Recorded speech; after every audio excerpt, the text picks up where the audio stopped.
standing there with your man, but I see you looking at me. And so I gave you a little smile, then you smiled back at me. And ooh girl, how can I get you all alone? And ooh girl, I wanna take you home, 'cause I wanna be your undercover lover that no one else can discover. Your undercover lover.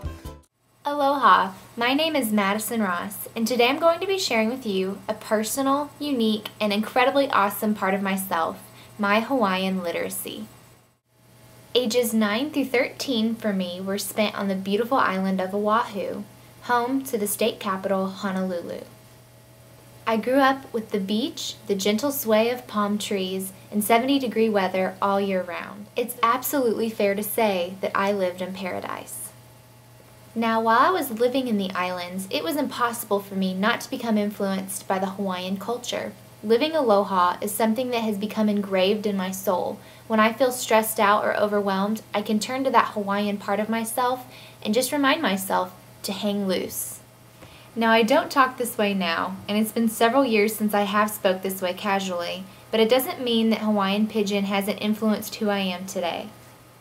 My literacy, though you would never know it listening to me speak now, contains some Pidgin influence. The islands are always a part of me, and when I think about the part of my life that was spent there, memories of my hula classes, spam musubis, poi, and spending evenings on my family's lanai take me back to the days when things were so much simpler.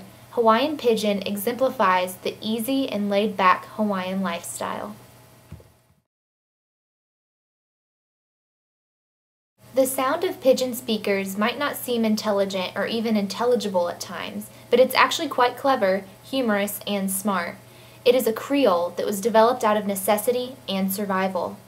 It was first formed as a type of communication between English-speaking residents and non-English-speaking residents of Hawaii. It remains influenced by many languages including Portuguese, or as we would say in Pidgin, Portuguese, Hawaiian, Cantonese, and English. As people of other language backgrounds, such as Japanese, Filipinos, and Koreans, began to immigrate to the islands for work on the plantations, Pidgin began to acquire words from these languages as well. In the 19th and 20th centuries, Pidgin started to be used outside the plantations. Public school children started to learn it from their classmates, and eventually it became the primary language of most of the people in Hawaii, replacing the original languages of the original Hawaiian settlers. Linguists typically refer to Hawaiian Pidgin as a form of Creole. It is a growing trend, and most people that live in the islands are very familiar with it, even if they don't speak it themselves. I learned to speak Pidgin through my friends in grade school, and trust me, it took some time for me to speak it naturally, but once I got the hang of it, I was able to casually converse in Pidgin just like the rest of my friends. Though the color of my skin may have separated me from them, my language had assimilated, and I felt like I belonged. I became part of the Hawaiian culture, and it very much became a part of me.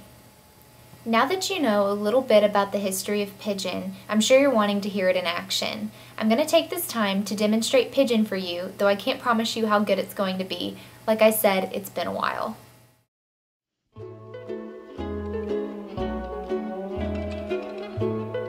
Hey, this book good fun, brah. That's why we went and put them together, you know, so you guys could have good fun too.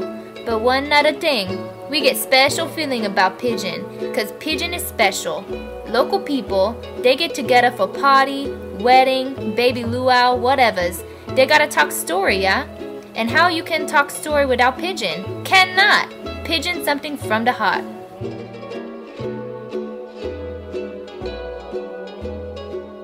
I'm so sorry to hear that you've been sick in bed.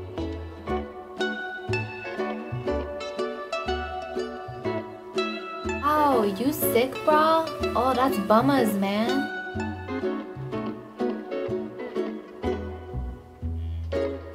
To be or not to be? That is the question.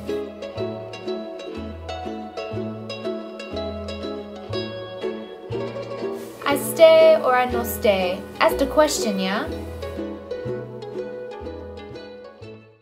Pidgin is definitely different from the English that you and I normally speak, but with some practice, it is easy and quite fun. Next time you're on a vacation to Hawaii, keep your eyes and ears open for some Pidgin speakers. You're bound to come across some.